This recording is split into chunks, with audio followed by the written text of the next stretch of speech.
Bismillahirrahmanirrahim. Assalamualaikum warahmatullahi wabarakatuh. Alhamdulillah wassalatu wassalam ala Rasulillah wa ala alihi wa ashabihi wa man tabi'ahum bi ihsanin ila yaumiddin. Wa asyhadu an la ilaha illallah wahdahu la syarika lah wa asyhadu anna Muhammadan abduhu wa rasuluh sallallahu alaihi wa ala alihi wasallam. Qala Allah subhanahu wa ta'ala, ya ayyuhalladzina amanu taqullaha haqqa tuqatih wa la tamutunna illa wa antum muslimun. يا أيها الناس اتقوا ربكم الذي خلقكم من نفس واحدة وخلق منها زوجها وبث منهما رجالا كثيرا ونساء واتقوا الله الذي تساءلون به والأرحام إن الله كان عليكم رقيبا.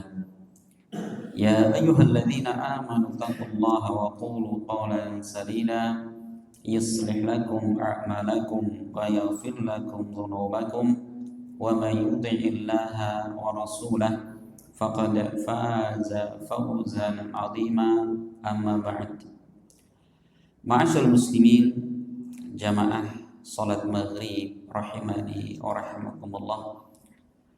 Alhamdulillah, segala puji bagi Allah atas segala kemudahan dan kebaikan yang Allah berikan kepada kita semua, karena seorang tidak akan pernah mendapatkan kemudahan kecuali ketika Allah yang memberikan kemudahan itu.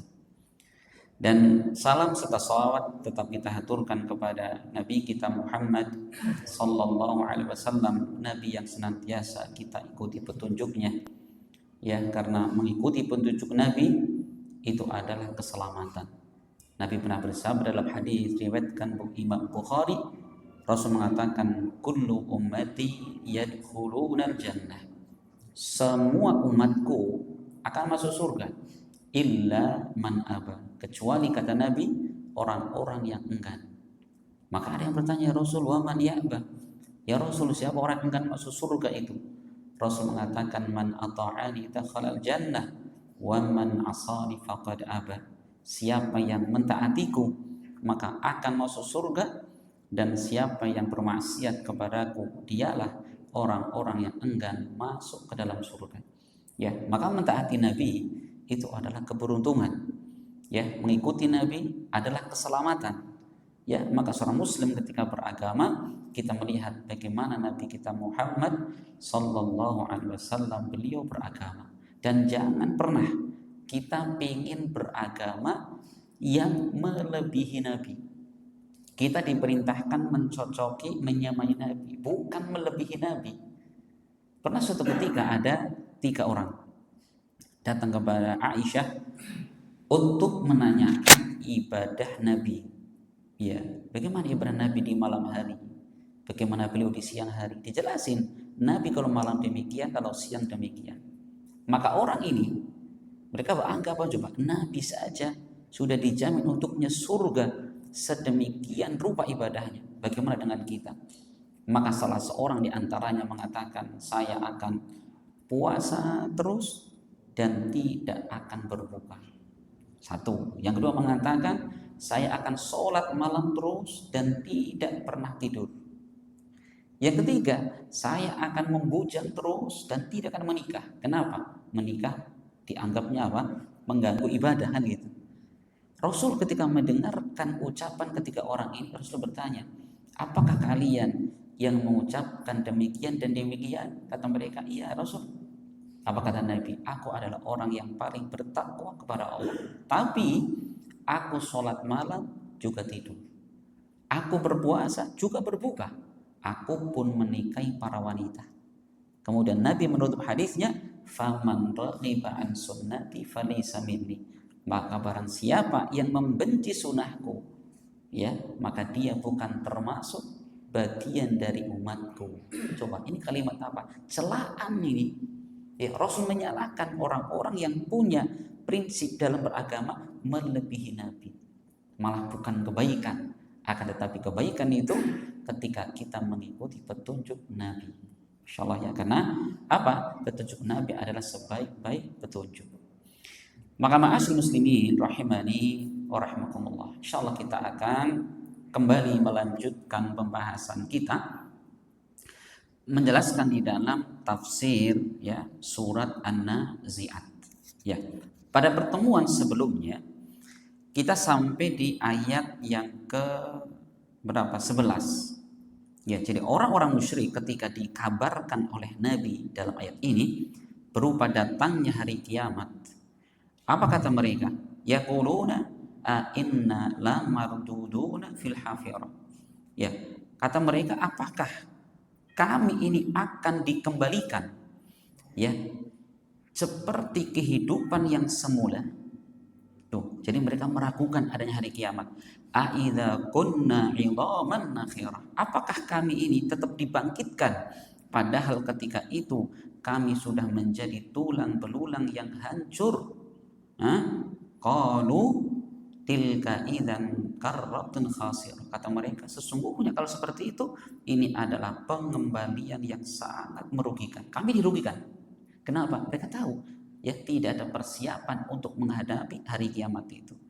Maka Allah mengatakan itu tidak susah bagi Allah untuk Allah hidupkan kembali manusia, bangkitkan manusia dari kuburnya. Allah mengatakan fa innama hiya zajratu wahidah. Sesungguhnya hari kiamat itu tiba hanya dengan satu kali tiupan, Mbak. Ya, saking mudahnya bagi Allah. Allah ketika menghendaki datang hari kiamat, menghancurkan alam semesta ini, apa? Allah hanya mengatakan kun, jadilah, fayakunu, dan akan terjadi. Demikian ketika Allah menghendaki manusia yang sudah mati akan dibangkitkan, dihidupkan kembali, Allah cukup mengatakan kun fayakun, terjadilah maka akan terjadi. Maka kemudian Allah mengatakan fa idza hum bisahir, maka seketika itu mereka itu sahirah. Apa sahirah? Yaitu mereka akan dikembalikan dalam kehidupan yang apa, yaitu Ibnu Katsir mengatakan yaitu di bumi. Jadi manusia ketika nanti dibangkitkan, manusia itu akan tinggal di bumi. Tapi apa? Buminya bukan yang ini, Pak. Bumi yang kita injak sekarang di mana? Hancur.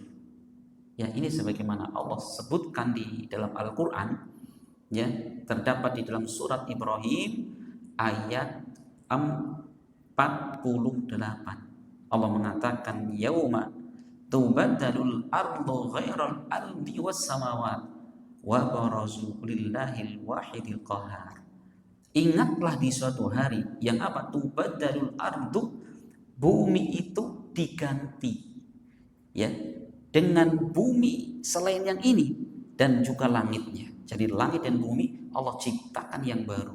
Wa barazu lillahil wahidil qahar. Maka seketika itu manusia akan berkumpul menuju Allah yang Maha Esa lagi Maha Perkasa. Kenapa ada dua nama yang Allah sebutkan di situ? Yaitu Al-Wahidul Qahar. Karena di hari itu satu-satunya yang diagungkan hanya Allah Subhanahu wa taala. Para raja dunia, penguasa dunia hina semua di hari itu mereka. Dan manusia hanya mereka kemudian mengagungkan Allah. Al-Qahar lagi Maha Perkasa. Segala macam kekuatan di kala itu tunduk kepada Allah. Kita kembali, Pak. Jadi ketika manusia dibangkitkan kelak dikumpulkan di mana? Di bumi. Cuman buminya itu bumi yang baru. Ya, di dalam ayat yang lain ya Allah menyebutkan di dalam surat Thaha ayat 105 dan 106. Allah mengatakan wa yas'alunaka 'anil jibal faqul nansifuha rabbi nasfa. Dan mereka bertanya kepada engkau hai Muhammad tentang gunung di hari kiamat nanti. Tentang gunung, apa kata Allah? Faqul, katakanlah nansifuha rabbi nasfa. Sesungguhnya Allah yang telah menghancurkan bumi itu dengan sehancur-hancurnya. Fayadharuha qa'an sassafa.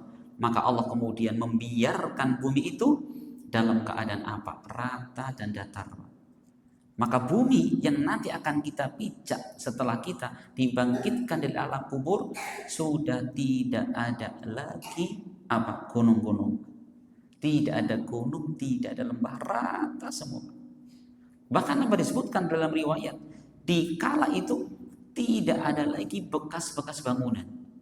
Karena memang bangunan udah hancur semua, Pak. Rata semua, tidak ada gunung, tidak ada lembah, tidak ada bekas bangunan orang, tidak ada bekas lapak-lapak orang jualan. Nah, gitu, Pak. Gak ada itu ya. Masya Allah, maka rata semuanya. Itulah. Nah, maka manusia di kala itu akan apa? Dikumpulkan di hadapan Allah Subhanahu wa taala. Ini.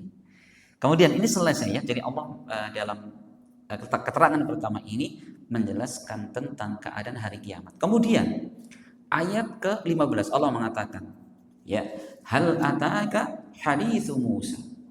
Apakah telah datang kepada engkau wahai Muhammad kisah pembicaraan tentang Nabi Musa alaihi salam. Sekarang Allah berpindah menjelaskan, setelah menjelaskan tentang keadaan hari kiamat, sekarang Allah menjelaskan tentang Nabi Musa alaihissalam. Mungkin pertanyaannya, kenapa kok yang disebutkan Nabi Musa alaihissalam? Jadi gini Pak, kisah tentang Nabi Musa alaihissalam itu memang kisah yang sudah masyhur, terkenal dari berbagai macam kalangan manusia. Baik orang-orang Yahudi jelas, mereka ngerti sekali kisah Nabi Musa alaihissalam. Kenapa? Nabi mereka adalah Nabi Musa alaihissalam. Termasuk di dalamnya adalah siapa? Yaitu orang-orang kafir Quraisy di zaman Nabi. Mereka juga pernah mendengarkan kisah-kisah tentang Nabi Musa alaihissalam. Nih, Allah itu sedang mengingatkan kepada orang-orang musyrik. Di mana ketika Allah mengutus Musa alaihissalam, diutus kepada siapa? Seorang raja yang ingkar lagi sombong namanya Fir'aun. Kemudian apa terjadi? Fir'aun bermaksiat kepada Rasul tersebut. Akhirnya Allah siksa Fir'aun dengan siksaan yang sangat keras. Ini adalah sebagai pengingat, Pak. Pengingat kepada orang-orang kafir Quraisy saat itu ketika diutus kepada mereka Nabi Muhammad SAW, maka jangan kalian perlakukan seperti halnya Fir'aun dan bala tentaranya ketika memperlakukan Nabi Musa alaihissalam. Gitu. Jadi di situ apa namanya hubungannya kata-kata para ulama.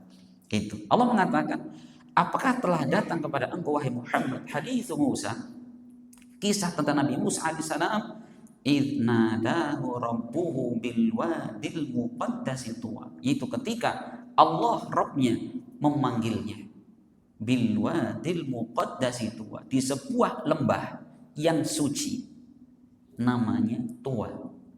Tuwa itu apa Pak kata Ibnu Katsir? Yang dimaksudkan Tuwa huwa ismul wadi ala sahih. Pendapat yang kuat Tuwa adalah nama lembah yang kalau sekarang masuk ke Palestina. Itu ketika itu Allah memanggil Nabi Musa alaihi salam. Ya Allah panggil Nabi Musa alaihi salam, itu namanya lembah yang suci. Gitu ya. Masya Allah. Apa kata Allah Subhanahu wa taala? Allah mengatakan, idhab ila fir'auna innahu tagha. Wahai Musa, pergilah kamu kepada Fir'aun. Jadi sebenarnya Fir'aun itu adalah nama untuk penguasa negeri Mesir. Jadi semua penguasa dari dulu di negeri Mesir itu namanya Fir'aun. Cuman kenapa sekarang disebutkan kalau Fir'aun ya orang itu?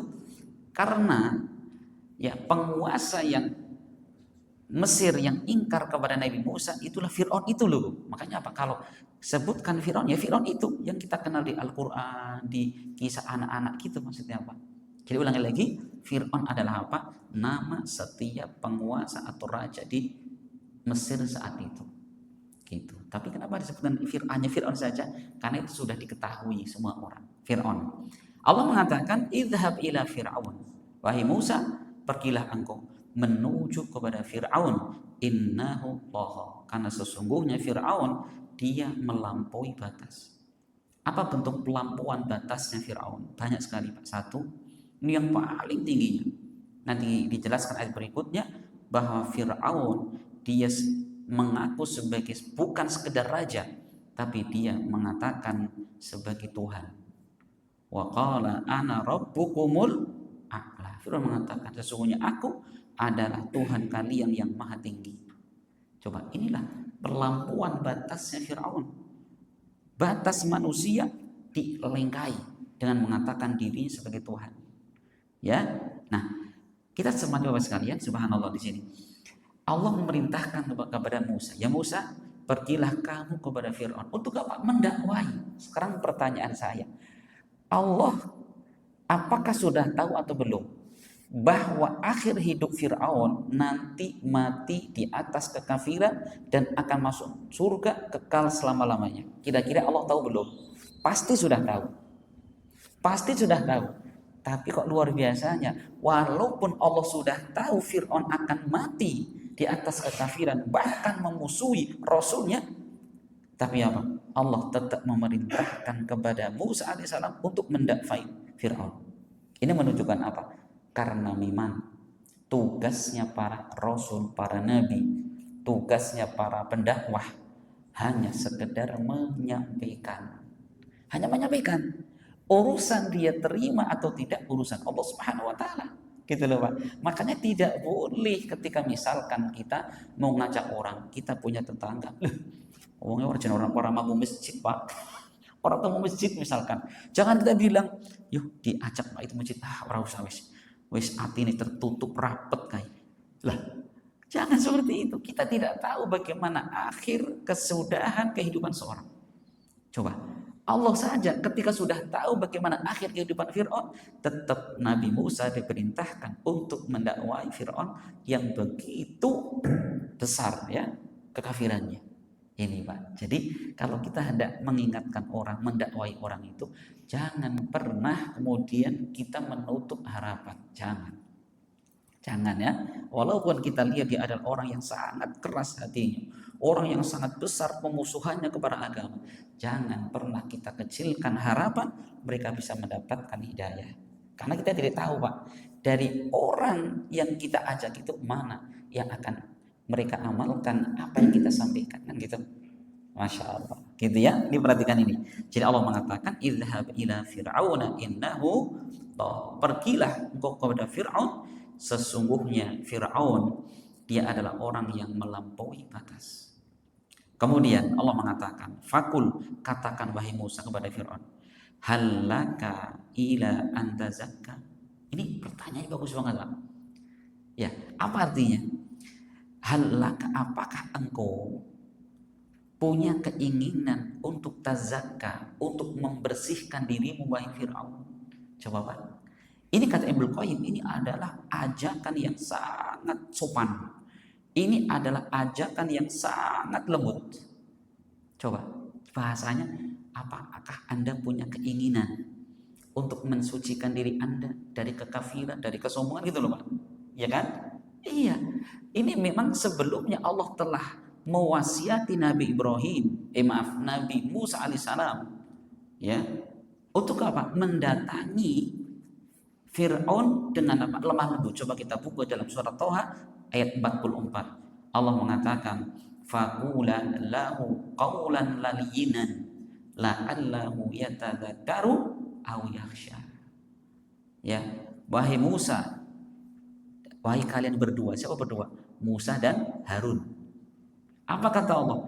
Wahai kalian berdua, wahai Musa, wahai Harun, faqula lahu, ucapkanlah kepada Fir'aun qawlan layyinan, dengan ucapan yang lembut, la'allahu yatadzakkaru, ya siapa tahu mudah-mudahan dia akan ingat, sadar, dan kemudian akan takut kepada Allah. Coba, Allah masih memberikan harapan.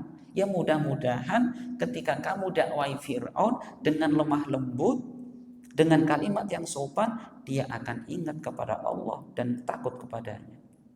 Tuh, Allah mengajarkan kepada kita agar kita ketika ngajak orang itu dengan apa? Satu, lemah lembut, dengan yang kedua dengan penuh harapan. Iya, dengan penuh harapan, Masya Allah ya. Mungkin kalau kita membaca sejarah ya, kita nggak nyangka loh, permusuhan Umar bin Khattab radhiyallahu anhu di awal-awal sebelum keislaman beliau.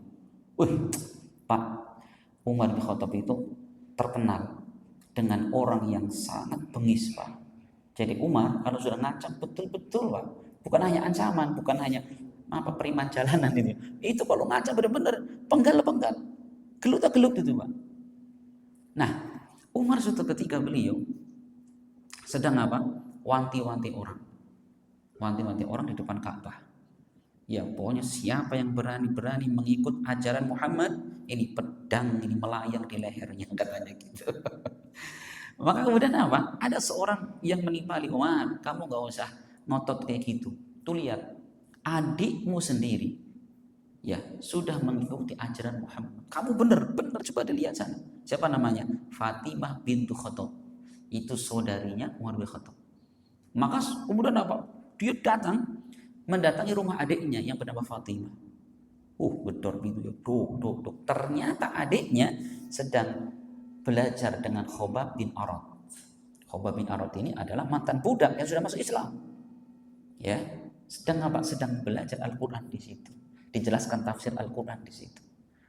Nah, maka begitu dilihat yang datang adalah Umar, ketakutan semua. Khobab langsung kabur Pak ke belakang rumah. Ketahuan cekek masalah gitu Pak. Nah, kemudian masuklah Umar, gedor pun pintu sudah. Marah-marah Umar. Kamu lagi ngapa tadi? Kenapa kita lagi duduk-duduk di sini gitu ya? Terus kamu bawa apa itu?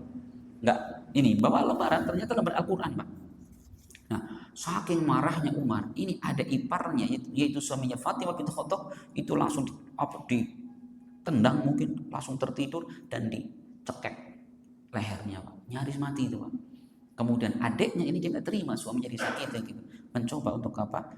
Menyingkirkan kakaknya. Tapi dasar Umar tangannya keras sekali, tempeleng adiknya. Langsung berdarah. Nangislah adiknya gitu. Nah, Umar dalam kondisi marah seperti itu melihat adiknya terluka, berdarah dengan tangannya sendiri. Dia ingat selama ini adik yang dibela-bela, adik yang selalu dilindungi, malah sekarang luka dengan tangannya sendiri. Apalagi lihat tangisan adik. Umar luluh Pak. Kemudian nanya, tadi kamu megang apa itu? Sekalian itu Pak, di bawah bantal gitu ya, dikeluarin. Ini Al-Quran namanya. Sekalian, belak-belakan sekalian. Al-Quran, coba saya lihat. Nggak boleh, kata adiknya sambil ngomong, kamu orang najis. Karena marah ya. Iya. Terus gimana caranya? Kalau kamu mandi sana, mau baca mandi dulu. Nurut Pak, mandi Umar bin Khattab itu. Begitu dia mandi kemudian berikan catatan itu, lembaran itu. Ternyata isi Al-Quran surah Thaha. Thaha ma anzalna hadzal Qur'ana litashqa. Thaha, tidaklah kami turunkan Al-Quran untuk mencelakakan manusia, bukan menyesatkan manusia, melainkan sebagai peringatan. Perhatikan Pak, Umar bin Khattab saat itu. Kemudian beliau nanya, Muhammad di mana sekarang? Khobab bin Arad dari belakang pintu. Mar, saya tahu di mana sekarang. Kenapa? Umar sudah nggak marah lagi. Saya mau kita antar sekarang. Ternyata Rasulullah saat itu sedang berada di kediaman Arqam ibn Abil Arqam, sedang mengajarkan Al-Quran. Mau digedor gitu, duh. Wah, begitu diintip, Hamzah paman Nabi mengatakan, ya Rasul, ini yang datang Umar ini. Kalau Umar datang, ini bagian saya. Preman lawan preman. Otot ketemu otot, kata Hamzah gitu. Karena Hamzah baru beberapa hari masuk Islam. Jadi jiwa premannya masih ada. Rasul, serahkan kepada saya gitu ya. Apa kata Rasul? Enggak, udah biarkan serahkan kepada saya. Rasul bukakan pintu. Rasul bertanya, Umar, apa yang kamu inginkan Umar? Kapan kapok Umar? Orang bilang gitu. Ternyata di luar nalar Pak. Justru Umar datang untuk mengucapkan syahadat. Ya Muhammad, aku menyaksikan asyhadu alla ilaha illallah wa anta Muhammad Rasulullah. Masya Allah. Semua orang bertakbir. Coba. Siapa yang menyangka gitu? Umar orang yang sekeras wataknya seperti itu, setinggi itu permusuhan pada Nabi. Tapi apa? Tiba-tiba masuk Islam. Tuh, ya sekali lagi ayat ini memberikan pelajaran kepada kita agar apa? Kita jangan pernah pesimis di dalam mendakwai orang, di dalam mengajak kepada orang. Mungkin kalau tahun ini belum bisa, siapa tahu tahun depan bisa kita ngajak mereka untuk sholat, gitu ya. Iya, andai kan orang ini sampai mati belum berhasil kita dakwai, siapa tahu kemudian anak-anak mereka. Iya kan, Rasul ketika datang ke Taif, subhanallah Pak, bukan dimuliakan, bukan disediakan air minum gini Pak, bukan.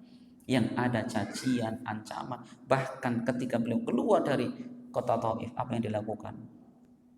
dikumpulkan budak-budak dan anak kecil untuk melempari Nabi sambil mencaci maki, Pak. Maka datanglah Jibril bersama Malakul Jabal, malaikat gunung, menawarkan diri, andikan Muhammad berdoa kepada Allah agar gunung ini saya timpakan kepada penduduk Taif atau Mekah. Nah, saya lakukan. Tapi apa kata Nabi? Nabi bukan sifat orang pendendam, Pak. Rasul mengatakan, Allahumma firli qaumi fa innahum la ya'lamun. Ya Allah, ampunilah kaumku karena mereka orang tidak tahu. Dan aku berharap, kata Nabi Muhammad, agar akan keluar dari keturunan mereka orang-orang yang beribadah kepada Allah. Tuh, bagaimana sifatnya Nabi, besarnya harapan beliau di dalam mendakwai umat manusia. Allah mengatakan di sini, fakul hallaka ila antazakka. Ya, apakah kamu ada keinginan ya Fir'aun untuk apa? Membersihkan dirimu. Wa ahdiyaka ila rabbika fatakhsha. Aku siap, bahasa kita. Untuk apa? Menunjukkan kepada engkau, kepada Rabbmu, agar kamu bisa takut kepadanya. Masya Allah, Pak. Ya, jadi saya siap. Saya kasih tahu loh, Pak. Kasih tahu Fir'aun nanti gimana cara-caranya gitu. Jadi kalau kata ulama nyontohin gini, Pak. Ucapan Nabi Musa kepada Fir'aun ini seakan-akan gini. Ini saya kasih tahu ya. Saya tak tunjukin kamu ya. Di sana itu ada gudang harta. Saya cuma nunjukin kamu, silahkan kamu datang ke tempat itu, silahkan kamu ambil harta sebanyak-banyaknya. Saya nggak ikut-ikutan, nggak ikut ngambil, silahkan. Itu diibaratkan para ulama. Saking apa? Sopannya Nabi Musa alaihissalam ketika mendakwai Fir'aun itu. Nabi Musa tidak mengajari, Musa turuti saya, nggak sedemikian. Masya Allah ya. Karena itulah ya seorang Nabi ketika mereka berdakwah kepada para pembesar, mereka juga menggunakan kalimat-kalimat yang tidak merendahkan mereka, tapi menggunakan kalimat-kalimat yang tetap memuliakan mereka, kan gitu. Masya Allah. Ya, wa ahdiyaka ila rabbika fatakhsha fa'arahul ayatal kubra. Kemudian Nabi Musa akan apa? Menampakkan kepada Fir'aun ayatal kubra, itu tanda-tanda yang sangat besar. Maksudnya adalah mukjizat. Jadi Bapak sekalian, Allah Subhanahu wa taala ketika menolong para rasulnya ya untuk membantu dakwah mereka itu dengan adanya apa? Mukjizat. Mukjizat itu adalah kejadian yang luar biasa yang terjadi pada diri seorang nabi atau rasul, Pak. Ingat, mukjizat itu terjadinya pada nabi dan rasul. Tapi kalau manusia biasa, bukan nabi, bukan rasul, bukan mukjizat. Ingat ya, bukan mukjizat, Pak ya. Ini kadang-kadang di media sosial, si bapak ini dapat mukjizat apa ya? Mancing dapat ikan sebantal. Itu bukan mukjizat, Pak. Ingat ya, mukjizat itu adalah kalimat khusus, kejadian luar biasa pada para nabi dan rasul. Nah, Allah ketika menolong para nabinya itu. Nah, di zaman Nabi Musa alaihissalam, mukjizat apa yang Allah berikan kepada Musa? Jadi gini, Pak, Allah ketika memberikan pertolongan mukjizat kepada nabinya, itu sesuai dengan sesuatu yang dibutuhkan di masa itu. Karena di zaman Nabi Musa alaihissalam, Fir'aun itu paling getolnya untuk apa? Untuk membina para tukang sihir, Pak. Iya, jadi diorganisir mungkin ya. Nih, kamu dari persatuan sihir ini perguruan ABCD gitu. Maka mereka saling unjuk apa? Unjuk kesaktian gitu. Makanya Allah Subhanahu wa taala membantu, menolong Nabi Musa alaihissalam dengan apa? Melakukan perbuatan yang luar biasa yang tidak bisa dikalahkan dengan sihir. Apa bentuknya? Itu bentuknya ular, Pak. Tongkat itu. Makanya dikisahkan ketika Fir'aun nantang kepada Musa. Ya, nantang Musa, sudah, sekarang kita unjuk kekuatan gitu. Kapan itu? Maka disepakati yaumuz zina. Zina itu hari di mana Fir'aun dia akan keluar dengan pakaian kebesarannya, kemudian bertemu dengan seluruh rakyatnya gitu. Loh, itu datang banyak sekali. Kenapa? Karena setiap rakyatnya akan dikasih bingkisan. Mungkin bahasa kita akan dapat PHK, Pak. PHK apa itu? PKH itu ya, bantuan gitu. Makanya datang banyak sekali, Pak. Apa, Pak? Bansos. Itu ternyata bansos itu dilakukan Fir'aun itu. Karena itu paling tepat ngumpulin orang, Pak. Coba. Kayaknya bakal bansosnya uang 500.000. Ngantrinya kayaknya, Pak. Alun-alun Purwokerto nggak cukup untuk itu ya. Nah, makanya disepakati Fir'aun dan Musa udah kumpul di yaumuz zina itu. Nah, kemudian apa? Ternyata Fir'aun ini membawa ribuan tukang sihir. Maka apa? Ketika ketemu, ayo Musa, coba, siapa dulu yang akan ini unjuk gigi? Kata Nabi Musa, coba kamu dulu. Tali-talinya dilemparkan dan seakan-akan berupa seperti ular. Kemudian apa? Nabi Musa alaihissalam lempar tongkatnya. Sebenarnya Musa takut, Pak. Cuma Allah mengatakan, lemparkan yang Musa, tongkatmu itu. Ternyata apa? Betul-betul berubah menjadi seekor ular yang besar dan memakan seluruh ular-ular yang ada itu. Tukang sihirnya tahu apa yang dilakukan Nabi Musa itu bukan sihir. Kenapa? Kalau sihir itu tidak bisa kemudian mengalahkan secara seperti itu. Nggak bisa memakan sihir orang lain. Tuh, akhirnya Pak, justru tukang sihirnya ini beriman kepada Nabi Musa alaihissalam. Tuh, itu ya. Ini. Terus apa lagi, Pak? Ketika Allah memberikan mukjizat kepada Nabi Isa alaihissalam, gini Pak, di zaman Nabi Isa alaihissalam itu hal yang paling populer adalah pengobatan, Pak. Jadi tabib di mana-mana gitu. Ya, makanya Nabi Musa alaihissalam diberi oleh Allah, Nabi Isa maaf ya, diberi oleh Allah mukjizat berupa apa? Beliau kalau ada orang buta, disentuh saja Nabi Isa alaihissalam dengan izin Allah sembuh kebutaannya, Pak. Ada orang terkena penyakit lepra, sopak, ya, penyakit kulit yang penuh di tubuhnya itu, disentuh sama Nabi Musa alaihissalam, seketika itu kemudian sembuh. Nih, ini cara Allah menolong Nabi Musa alaihissalam. Nah, sedangkan Nabi Muhammad Nabi Isa tadi ya, Nabi Muhammad SAW kira-kira apa Pak? Di masa beliau, apa yang paling dibanggakan? Ingat Pak, orang Arab itu mereka punya syair.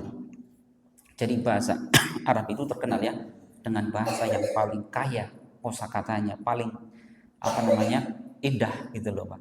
Perhatikan ya, makanya Allah Subhanahu Wa Taala menjadikan mukjizat Nabi Muhammad SAW berupa Al-Quran. Nah sekarang bertanya Ustaz, kalau para nabi kan ditolong Allah dengan mukjizat. Lah sekarang kalau para pendakwah yang mengajarkan kebenaran, dengan apa Allah tolong? Kita nggak pernah dapat mukjizat Pak. Iya itu. Nah kalau orang-orang soleh, ya misalkan orang soleh gitu ya, bukan saya ya, orang soleh, Allah tolong mereka dengan karomah.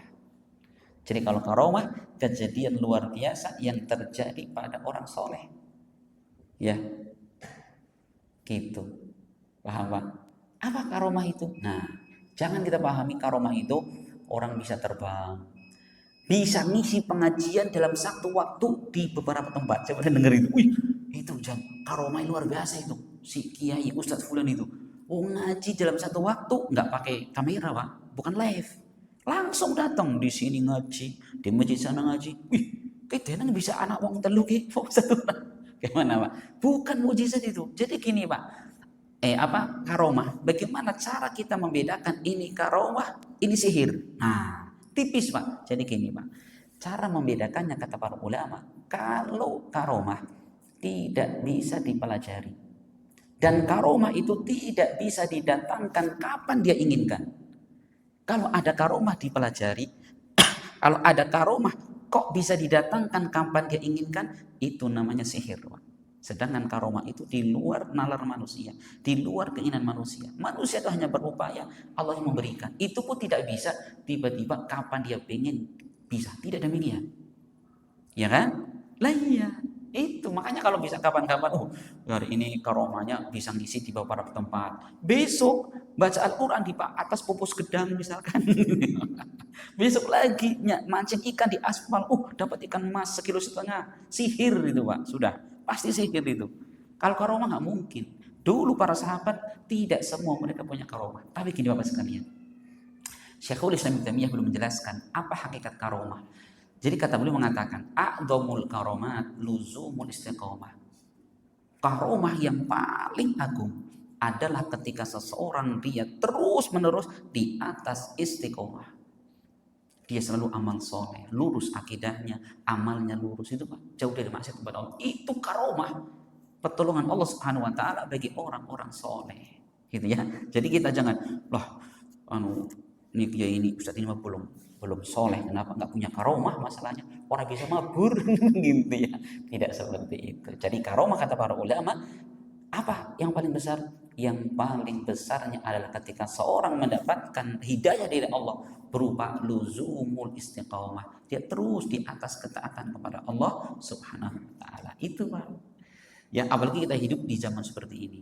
Kita tetap di atas ketaatan, Masya Allah. Jauh dari syahwat, dari subhat. Ya, ketika orang perzinahan di mana-mana, tontonan yang tidak senonoh di mana-mana. Orang-orang ini Allah jaga. Itulah karomah. Wallahu a'lam bishawab. Ini Bapak sekalian, Masya Allah ya, sedikit yang bisa kita sampaikan, semoga bermanfaat, dan insya Allah subhanahu wa ta'ala akan kita lanjutkan tafsir surat An-Nazi'at ini pada pertemuan berikutnya biidznillah. Semoga Allah subhanahu wa ta'ala memberikan kepada kita ilmu yang semakin menguatkan iman dan takwa kita kepada Allah subhanahu wa ta'ala. Semoga Allah menerima segala amal soleh kita, mengampunkan segala dosa-dosa kita, dan semoga Allah subhanahu wa ta'ala memasukkan kita semua ke dalam surganya. Amin ya rabbal alamin. Saya mohon maaf atas segala kekurangan dan saya ucapkan jazakumullah khairan atas segala perhatian. Kita akhiri subhanakallahumma wa bihamdik asyhadu an la ilaha illa anta astaghfiruka wa atubu ilaik. Assalamualaikum warahmatullahi wabarakatuh.